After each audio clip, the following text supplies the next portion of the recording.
വയനാട്ടിലേക്ക് പോയാൽ കടുവാപ്പേടിയിലാണ് വയനാട്. പുൽപ്പള്ളി അമരക്കുനിയിൽ ആടിനെ കടുവ കടിച്ചു കൊന്നതോടെ പ്രതിഷേധവുമായി ജനങ്ങൾ രംഗത്തെത്തി. സമീപത്തെ കൃഷിയിടത്തിൽ കടുവ തമ്പടിച്ചിട്ടുണ്ടെന്ന് നാട്ടുകാർ പറയുന്നു. സ്ഥലത്തെത്തിയ വനം വകുപ്പ് ജീവനക്കാർ നടത്തിയ പരിശോധനയിൽ കടുവയുടെ കാൽപ്പാടുകൾ കണ്ടെത്തിയിട്ടുണ്ട്. കടുവയെ പിടികൂടാനായി മേഖലയിൽ ഒരു കൂട് സ്ഥാപിച്ചു. കടുവയെ ലൊക്കേറ്റ് ചെയ്യാനായി ക്യാമറകൾ സ്ഥാപിക്കുമെന്ന് DFO വ്യക്തമാക്കി.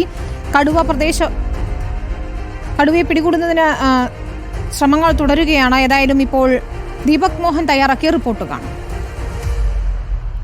പുൽപ്പള്ളി അമരക്കുനിയിൽ ആണ് കടുവ ഇറങ്ങിയിട്ടുള്ളത്. ഇന്ന് രാവിലെയാണ് പ്രദേശവാസിയായ നാറാത്ര പാപ്പച്ചൻ എന്നയാളുടെ വീട്ടിലെ ആടിനെ കടുവ പിടികൂടിയത്. ഇപ്പോൾ പാപ്പച്ചൻ ചേട്ടൻ നമ്മളോടൊപ്പം ചേരുകയാണ്. ചേട്ടാ, എന്താ രാവിലെ സംഭവിച്ചത്?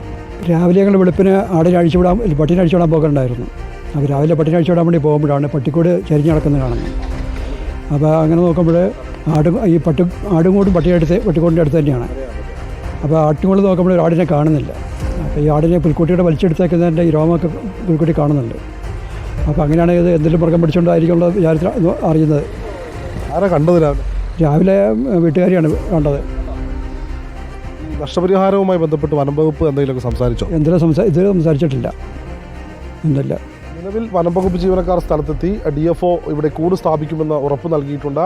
ഈ വയനാട് വന്യജീവി സങ്കേതത്തോട് ചേർന്ന് കിടക്കുന്ന പ്രദേശത്ത് മുൻപും കടുവയുടെ സാന്നിധ്യം ഉണ്ടായിട്ടുണ്ട്.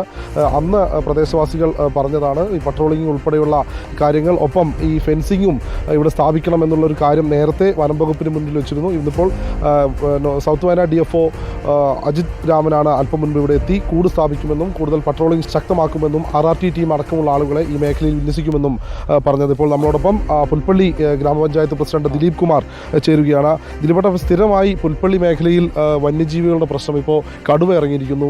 അമരക്കുനി നിവാസികളുടെ സ്വൈര്യത വരെ നഷ്ടപ്പെട്ടൊരവസ്ഥയാണ്. ഇടവേളയ്ക്ക് ശേഷം കഴിഞ്ഞ വർഷം ഇതേ സമയത്ത് തന്നെ ഇവിടെ ഈ കടുവ സാന്നിധ്യം ഉണ്ടായിരുന്നു. പല വിഷയം ഉണ്ടായിട്ടുള്ളതാണ്. ഇപ്പോൾ ഈ വർഷവും അതുപോലെ ഇപ്പോൾ ഈ പാപ്പച്ചൻ എന്ന് പറയുന്ന നാരത്തറ ജോസഫ് എന്ന് പറയുന്ന അദ്ദേഹത്തിൻ്റെ കർഷകൻ്റെ ഒരു ആടിനെ പിടിച്ചു. അപ്പോൾ അതിന് നഷ്ടപരിഹാരം കൊടുക്കണം എന്ന കാര്യത്തിൽ യാതൊരു വിധ തർക്കവുമില്ല. നഷ്ടപരിഹാരം കൊടുക്കണം. വലിയ നല്ല ഇനം ആടാണ്. അതേപോലെ തന്നെ ഇതിനെ കൂട്ടിൽ എത്രയും പെട്ടെന്ന് പിടിച്ച് കൂട്ടിലാക്കാനുള്ള നടപടി സ്വീകരിക്കണം. ഇനി ആളപായം ഉണ്ടാകുന്നത് വരെ ഇത് നീട്ടിക്കൊണ്ടുപോകാതെ എത്രയും പെട്ടെന്ന് ഐഡന്റിഫൈ ചെയ്ത് ഇതിനെ കൂട്ടിലാക്കുന്നതിനുള്ള നടപടി വനം വകുപ്പ്. ശരി, ഏതായാലും കടുവ പേടി ഒഴിയുന്നില്ല. വയനാട്ടിൽ ഒരു കൂടിപ്പോൾ സ്ഥാപിച്ചിട്ടുണ്ട്.